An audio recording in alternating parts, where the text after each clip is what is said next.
our introductory phase on pharmacology or anything else for that matter.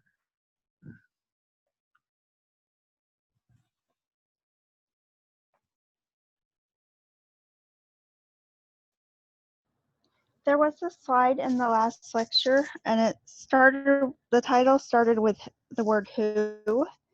And I think I missed when you were saying what that was about. See, I probably should have put those slides up to address questions. Guide me a little bit further into the particular slide. It was towards the end. I don't know if anyone else remembers it. I can't remember the rest of the title.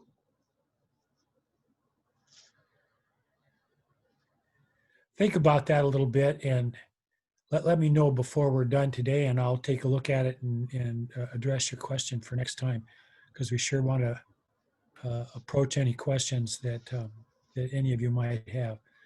Because I'm sure, as we've talked about before, if one person has a question, probably many do about that particular situation.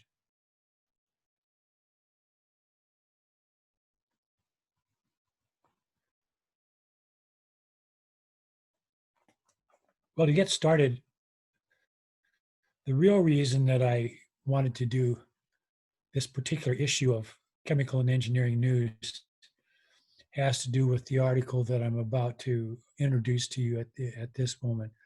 Kind of got sidetracked a little bit on those interesting aspects of the periodic table of the elements, both with respect to Disney and otherwise. So I hope you found those things a little bit sort of fun to think about a little bit. And if anybody has any opportunity to take a look at those on the web somewhere, those actual contributions to the periodic table, please let us know what you thought about it. And I'll try to take a look at those. All I've seen in it so far is just what's introduced here in the journal itself. And I haven't gone to the web, but I'll try to take a look at that myself. It looks pretty fascinating, really. I know it was interesting last year. Last year was an anniversary year for the periodic table of the elements. I'm trying to think if it was the 125th or 150th, somewhere in that range, anniversary of Mendeleev's introduction of the periodic table. And so Chemical and Engineering News took a year-long look at that particular thing. They devoted in each issue in Chemical and Engineering News comes out weekly. So there's a lot of issues each year, and each issue they would devote to 2 or 3 of the elements, and it was just really fascinating as we moved throughout the year to see what they had to say and what they would show us pictorially and so on with respect to particular elements. Some of them, of course, really pretty familiar to us, like carbon and nitrogen, hydrogen, and so on, and others, which are more obscure and fun to hear about all of them in one way or another. So I've got those old back issues of Chemical and Engineering News, and I'm sure it's all also up there on the web on the American Chemical Society website. So there's been quite an emphasis on the periodic table, which there should be. I mean, it's at the heart of things chemically. So the article that I'm bringing forward, though, was the real reason that I was attracted to this particular issue, which is one of the July dates for Chemical and Engineering News. And the introduction of this topic at this point is a little bit premature because it would fit most readily into our segment on toxicology, frank toxicology, which we're going to look at really the very last topic this first semester. But I bring it forward out of urgency, really. It's the sort of thing that I don't want to forget about. I could just see myself getting down into the last week of the semester and everything is going by us so fast, and I would forget to bring this up.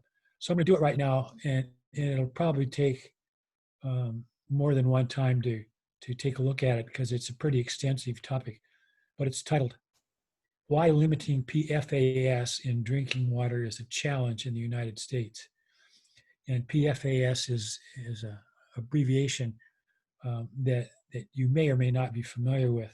Um, Goes on and in subtitles, the EPA faces legal and other hurdles as it attempts to regulate PFOA and PFOS, which are two types of PFAS.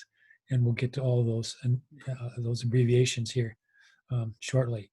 But I bring this forward because when I first sort of ran into this topic a year or two ago, I have to admit I had never heard about these substances before. Now maybe you folks have, but at the time, I hadn't. And I wonder amongst the American public, how many people have even heard of these chemical substances. And as you'll see when we get into this just a little bit, if any of us haven't heard of it, we sure need to get enlightened about it. So here's just a few glimmers of the importance of this topic as we begin with, and then I'll cut off and we'll deal with the rest of it tomorrow. So it begins as follows. An article in the local newspaper caught Andrea Amico's eye in May 2014. It reported that one of the 3 drinking water wells at a sprawling business and industrial park nearby was shut down because of high levels of chemical contamination. Instantly, my heart sank, says the Portsmouth, New Hampshire woman. My husband works there and he drinks water all day, and my 2 children go to school there and they drink water all day. She had never heard of the substances tainting the tap water. Portsmouth was one of the first communities in the United States to discover these chemicals in public drinking water. And Amico, who holds a master's degree in occupational therapy and works in healthcare, started researching health effects from these contaminants and at first found little information. Today, the situation has changed. She now knows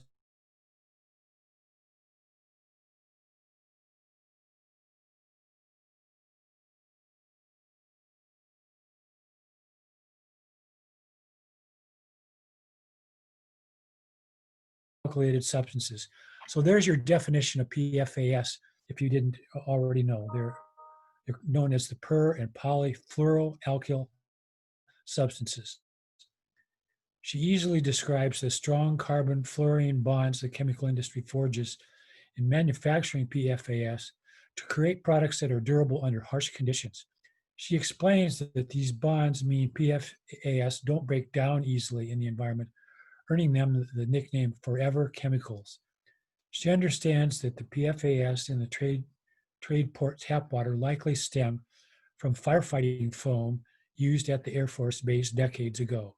She is up to date on studies describing the potential health effects from these substances, and she now knows that the blood of her husband and 2 children who attended the Tradesport daycare tested high for PFAS. In 2015, Amico and 2 other women founded a community activist group that helped secure blood tests and was instrumental in getting a federal health study of PFAS exposed people. That investigation just started. So Amico, let me shift pages here. Hang on for a second. Amico doesn't know what the PFAS levels in her family's blood might portend for their health. And let me just step out of the article for just a second to say, when we get to our toxicological segment, one of the things that we'll emphasize is sort of the idea of environmental burden, in which you're talking about potentially many different substances, some present at very low levels, but nevertheless present. And it's a real challenge to know what, if any, impact the multiple exposure of a variety of substances at reasonably low levels sometimes means as far as human and other animal health is concerned, because it's very, very difficult to study the action of things in combination, whether it's pharmacology or toxicology. Now I'll go back to the article just a little bit more and then we'll stop.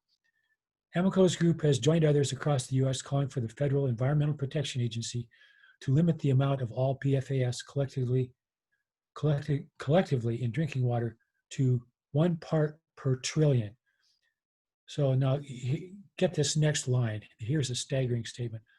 There are approximately 5,000 known PFAS, 5,000. The EPA currently has a non-binding advisory recommendation of 70 parts per trillion for just 2 of the substances. And here's 2 of these names, and here's where this PFOA and PFOS comes from. PFOA is perfluorooctanoic acid, and PFOS is perfluorooctane sulfonic acid. So the EPA has taken a look at 2 of the more than 10,000 of these substances that exist potentially in water supplies throughout our country, and I'm sure throughout the world. To set an enforceable limit, the EPA must pass through a complex set of steps, and they show those steps early in this article if anybody wants to look at that. Established in law to regulate contaminants in drinking water, and powerful lobbies that face cleanup liability, including the chemical industry, oppose regulation of PFAS as a group. Because of those complexities, one of the authors of this article says the Safe Drinking Water Act in the United States is broken. And that's where we'll stop for the day. And then we'll pick that up again tomorrow to look at more discrete effects and what the situation is looking like countrywide and what the future holds for regulating these complex yet somewhat scary substances. Anybody have any questions about that or other things that might have come to mind?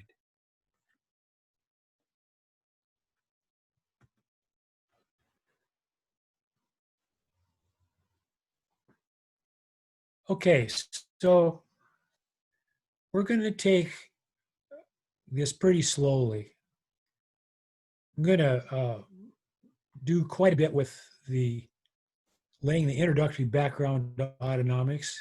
That's mostly a question, I think, of getting this topic back up to the front of your thought processes. Autonomic physiology and anatomy is something that you covered in detail last year in the physiology course especially, but you may well have encountered it in other courses also because autonomics is such an important area. But it's important for us to be on the same page about this, because I often tell people who are struggling with the topic, and you probably won't struggle with it, to be honest with you.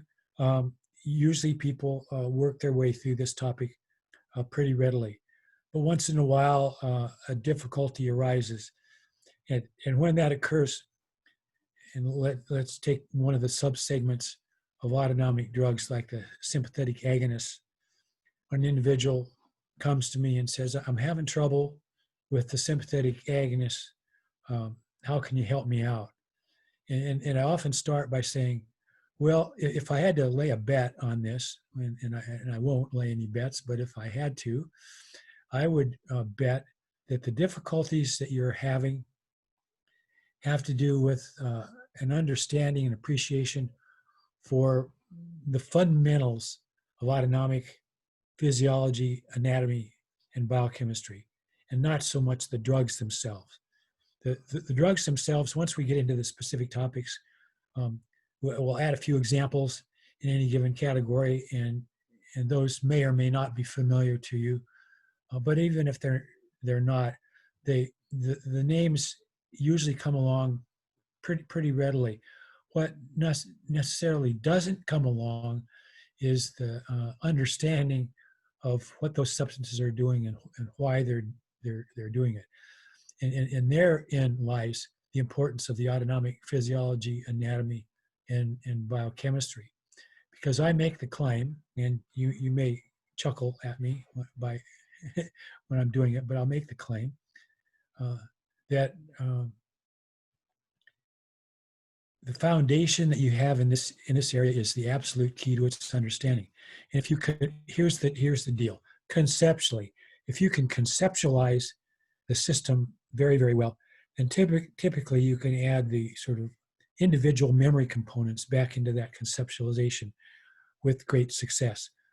If, on the other hand, the conceptual side of it is a little bit blurry for you, adding the details in there usually just creates more confusion. So I'll advertise the background here heavily over the next couple of sessions and start off by talking about reading material to begin with. Not surprisingly, both of our textbooks have ample sections on autonomic pharmacology, both in an introductory sense and then in terms of the discrete subparts of it as we get into those. It's not easy reading. It's detailed, and therefore it's sort of tempting to put it aside and not pay a lot of attention to it. But I caution that that's not the best idea. I think the best idea, if you possibly can find the time to do it, is to take a look at the reading. And right now, in the next week or so, in the introductory autonomic area. And clearly, it's a lot longer in Goodman and Gilman and a lot more detailed. And there's, a tremendous amount of detail, especially in Goodman and Gilman, that doesn't really suit our needs in pharmacology. And so as you take a look at it, you need to do it with salt shaker in hand and shake a little bit at some of the great areas of detail and kind of set them aside and look for the mainstream stuff. And hopefully in these lectures, we can identify what the mainstream stuff is and a kind of do it in what I call a conversational mode. I've always been interested in almost, and we can't do it now because we're not in a classroom other than a Zoom classroom together, but I almost like to sit down with you and say, let's have a conversation about the meaning of autonomics, both in a pharmacological and a non-pharmacological sense. And then that meaning sort of paradigm provides that conceptual background for us. And we can proceed from that into the discrete areas and really hopefully benefit from it. So anyway, there's really good reading available. If that doesn't particularly appeal to you, you can always take a step back.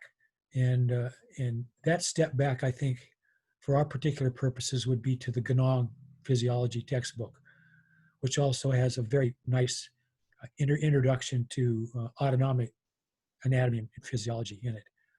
So if time can possibly allow over the next week or so, if you can take a look at some of those things and in the process perhaps generate questions that you have looking for clarity in particular areas, and those would be great things for us to take into account over the next few days. Because as we were talking about just a few minutes ago, if one of you has a question in one of these areas, undoubtedly many of you have a question. And so it's really important stuff. Now, when we get into the review part of this a little bit here in just a few minutes, feel free to jump right in.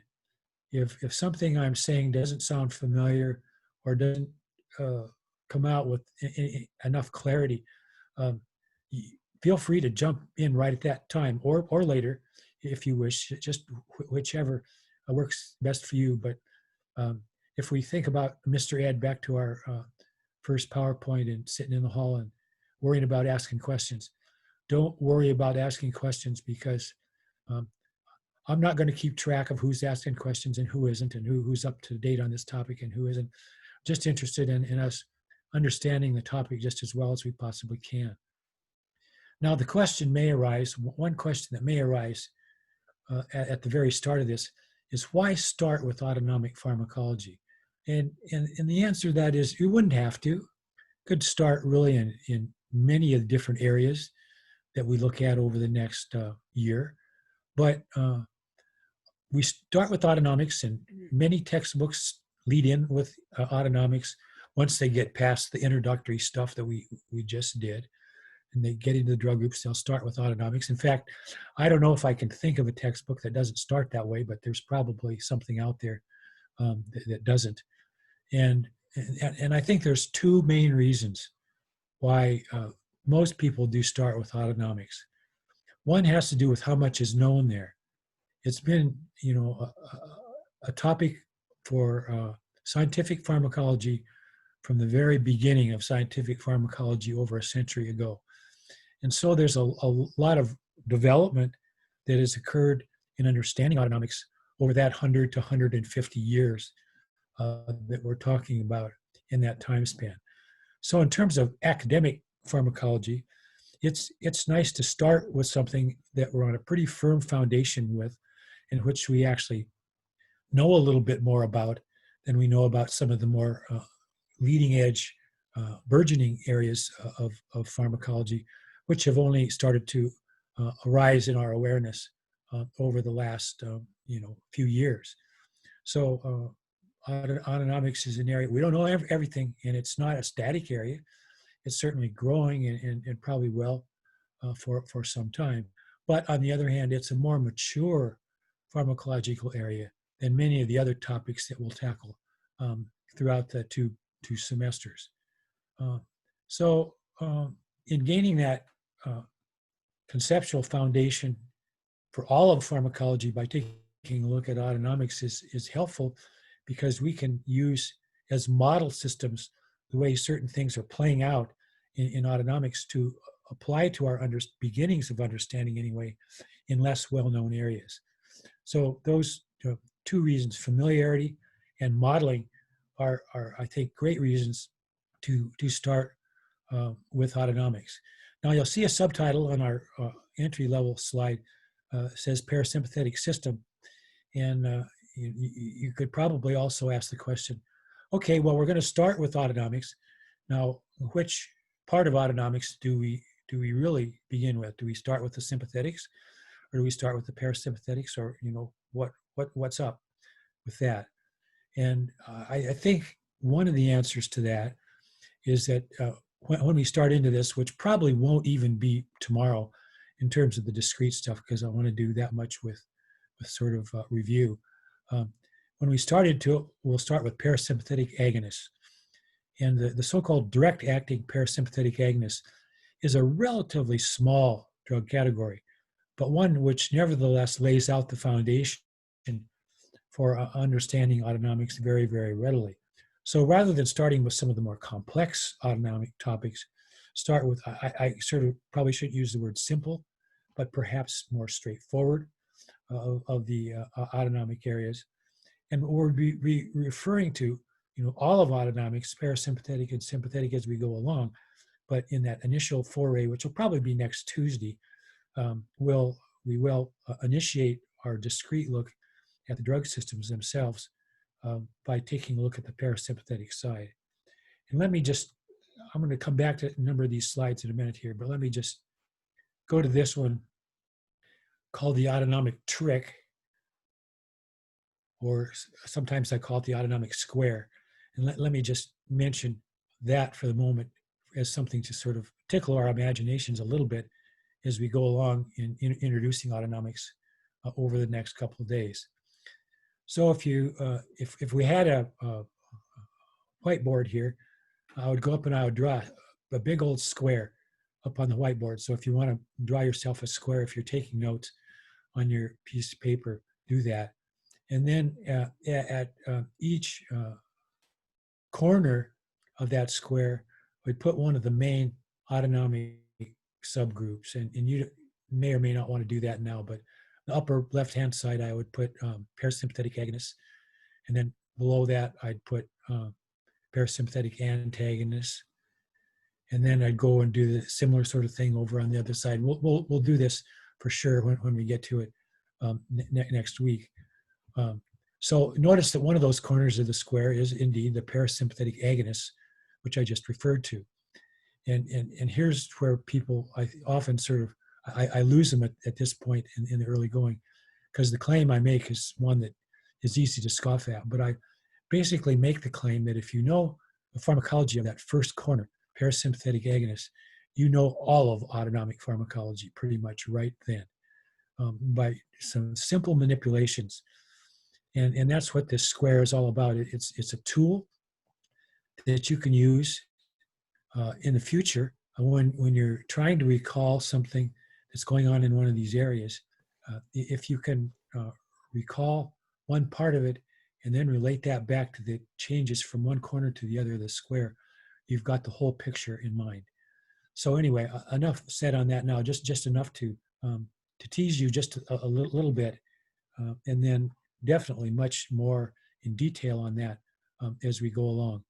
Um, don't try looking up autonomic square in the textbook, because you won't find it. It's just an evil creation of my own thought processes, and we'll see if it works for you or not. If it doesn't work for you, that's okay. You'll find another way that's particularly effective for you in terms of keeping track of the different aspects of autonomic pharmacology. So let's go back here to our beginning, and let me do a few sort of introductory, hopefully relaxing sorts of things as we get started here.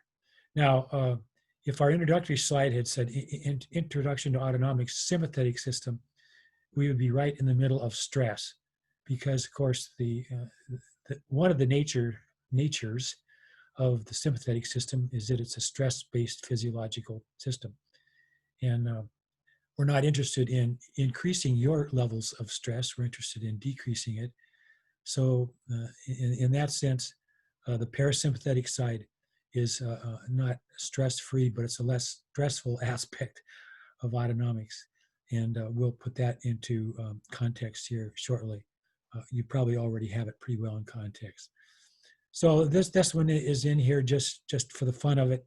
I was just a ways back intrigued by this. This came from the Audubon Society, and in a sense, it's relevant because there's certainly some autonomic topics buried within this slide, and one of those is stress. Yet, as the young birds get hungry, they get pretty stressed out, and they pass that stress along to the parents, who need to go out and find enough nutrition for the young ones to get along. So I guess there is some stress there. There's also nutrition, and a huge part of the parasympathetic system is nutritionally oriented. Sometimes the parasympathetic system is described as the vegetative system. And by vegetative, what the authors of that particular idea mean is that it's the system's way of taking in nutrients appropriate for the vitality and dynamic nature of the entire system, and then storing those particular nutritive components until it's time to bring them back out. So it's an evolutionarily powerful conservation system that's going on with respect to parasympathetics. And no wonder then, when we lose homeostasis with respect to the parasympathetic system, we are in trouble because those vegetative aspects are so fundamental to the beginning parts and the rest of life. So this is our dear friend Francis the cat, who, I'm sorry to say, passed out of our earthly world a couple of months ago, and our family is still deeply depressed about that, to be honest with you. The picture originally would have been fight, flight, or fright, not. But the parasympathetic system is not fight, flight, or fright. It's vegetative.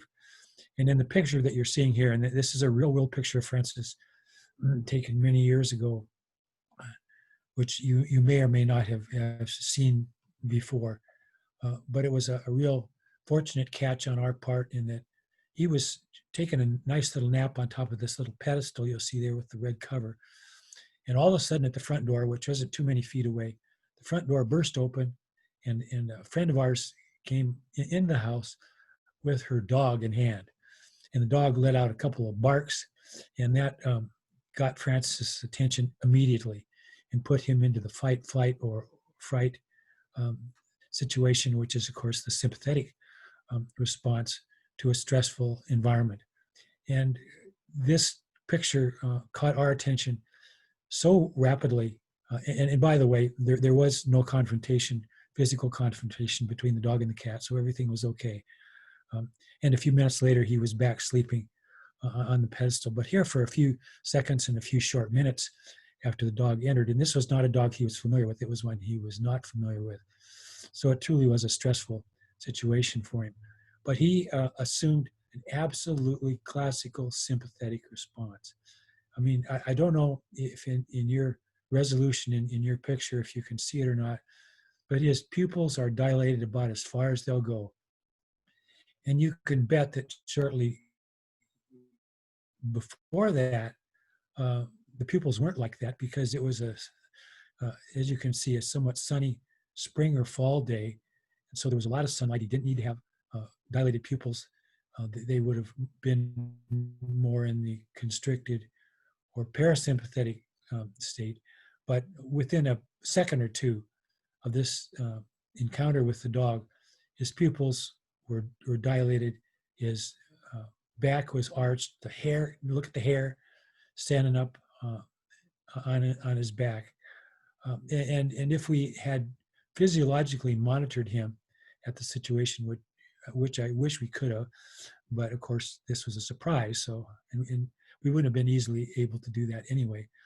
But if we were to just guess at what his internal environment was like, we would guess heart rate is increased, blood pressure is increased, gastrointestinal activity has gone down, et cetera, et cetera, et cetera. And we would see an activation on the sympathetic side, a deactivation on the parasympathetic side. And he would have fought if he'd been needed to. He didn't flee. He was full of fright. And sometimes people add a fourth F to it: fight, flight, fright, or freeze. He was certainly in the fright or freeze mode with respect to stress response.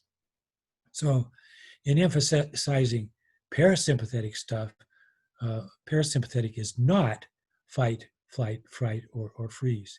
It's just the opposite of that. It's very slow, vegetative, taking in nutrients and putting those into storage, awaiting times like this when you need to pull those things back out of storage and utilize them to survive. And so the stress response is, a really old one as far as evolutionary capacity is concerned, because of course, one of the first things that any of us have to do, whether it's 2020 or whether it's eons ago, is survive. So the autonomic system is a highly tuned evolutionary package in that particular regard.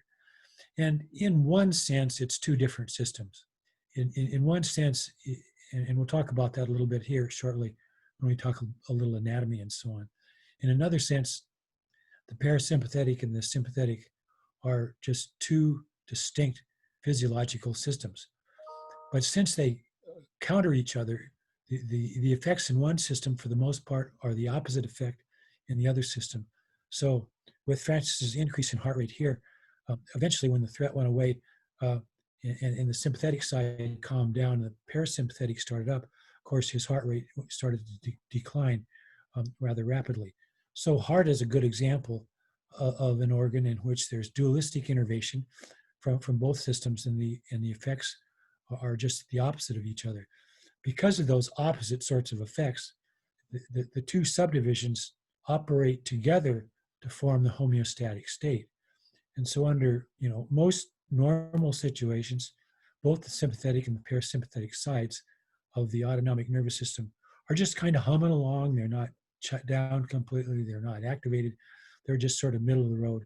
And that's sort of typical homeostasis. You just got back from lunch, or at least hopefully you had time to take a little bit of lunch. So very likely right now, you're not quite in homeostasis right now, actually. The parasympathetic side of your system should probably be dominant right now. And hopefully, if things aren't too stressful, the sympathetic side is at a lower level of activity right at this moment. But if I, keep yapping on in a state that's not very clear, that may create stress for you. And if that's the case, then your parasympathetic side's going to diminish and the sympathetic side's going to activate. And that's okay a little bit, but what we find out is, of course, with respect to stress, is if it lasts too long, then of course it's not a good idea at all. And so the instantaneous response that we have to stressful situations is sympathetic in origin. And that's what you're seeing here in the picture of Francis. Kicking in just a little bit after that is the adrenal medulla. And if you remember from your physiological studies, the major secretory product of the adrenal medulla is epinephrine. And the adrenal medulla is under sympathetic control. So as the sympathetic system activates so rapidly, just within seconds, that's one of the signals that it's sending out, is to the adrenal medulla to say, hey, there's stress here, we need to respond to it. I need to respond to it in a little bit more concerted fashion than I can do myself. So let's get the adrenal medulla in action. And the adrenal medulla bursts a bunch of epinephrine out into the blood, and then that travels to peripheral sites and creates actions very similar, not absolutely identical, but very similar to what we see with norepinephrine. So the stress response is number one, sympathetic, number two, adrenal medulla. And then if the stress continues, if this had gone on for a while for Francis, then the third prong in the system is the adrenal cortex. And the adrenal cortex, of course, is the purview of the glucocorticoids, especially the glucocorticoids. And, it takes longer, even longer yet, for that part of the stress response to really kick in, because you got to activate the adrenal medulla, get the epinephrine out there. Then when that's insufficient, then you got to activate the adrenal cortex, get the cortisol out into the system. If you recall, of course, the hypothalamus and the pituitary are involved in regulatory stuff there. So it takes a while to get that third component going, but it can last, hours, many hours, even days, sometimes many, many days if things are really not going well. And that's very pathological when it lasts that long. So the idea about stress is a critical one in terms of our introduction to autonomics, because the sympathetic side of it is the first prong in that triple fold stress response. So here's the kitty showing the vegetative side of things, not stressful, parasympathetic dominance. One of the nutrient things you need to do, of course, is to get water into your system. The balance of water and ions is at least partially under the control of the autonomic system. And here, basically, looking at a parasympathetic response. So I don't know about your animals at home, but Francis especially liked drinking out of the faucet. A hip shot does a little bit, but not near as much as Francis did. It was just a hallmark of his particular behavior.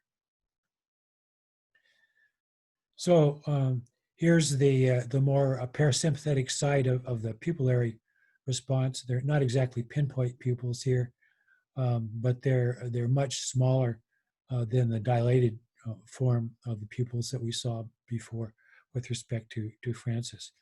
And so she's calm, and pupils are dilated, back is not arched, hair's not on end.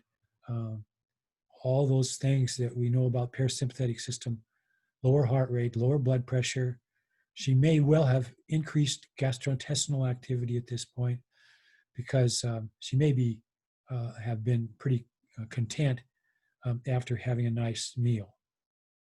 And I'll say more about Dr. Wei as we begin next time. But let me just go back to Francis for a second. Pupils dilated. By the way, there's a technical name, wouldn't you know it? As pharmacologists, we have to make things more difficult, not easier. And there's a technical name called mydriasis, mydriasis, for pupillary dilation. So I'll use both the sensible term, pupillary dilation, and the more technical term, mydriasis, to refer to dilated pupils, which is a big deal in parasympathetic pharmacology and physiology, and a characteristic of a number of other drug effects that also result in pupillary dilation. And pupillary constriction is called meiosis, M-I-O-S-I-S. And so once again, we'll refer to both the non-technical pupillary constricted and technical meiosis terminology with respect to pupillary size. So there's a lot more to these physical and anatomical correlates than pupils, and we'll be talking about those as we go along. When you're taking a look at the reading, first of all, you'll notice that in any textbook covering autonomic pharmacology, one of the first things they do is they'll give you first kind of a cartoon showing anatomically what these systems mean, and we'll talk about that next time. And secondly, a table in which listed in the table are all the various dominant tissue and organ systems in the body, whether they're innervated parasympathetically or sympathetically, and what a parasympathetic response is in those systems. For example, pupillary constriction here, or pupillary dilation, mydriasis here. And those two things, the cartoon on the system and the table of actions at various organs and tissues, are two of the most important things to have in hand conceptually when you think about what parasympathetic and sympathetic drugs are doing, because those effects in that table are the effects ultimately that you're going to see with respect to the drugs. So we could start with that next time, as well as some of these other introductory slides, and then get a little bit more into the anatomy, review of the anatomy and physiology of these two systems. And we'll do that tomorrow at 1 o'clock. I would be glad to try to address any questions that anybody might have at this particular moment. Keith, I was able to find that slide that the student had a question about. Do you mind if I share that screen and maybe you can talk them through it? Jump it right out there. Okay.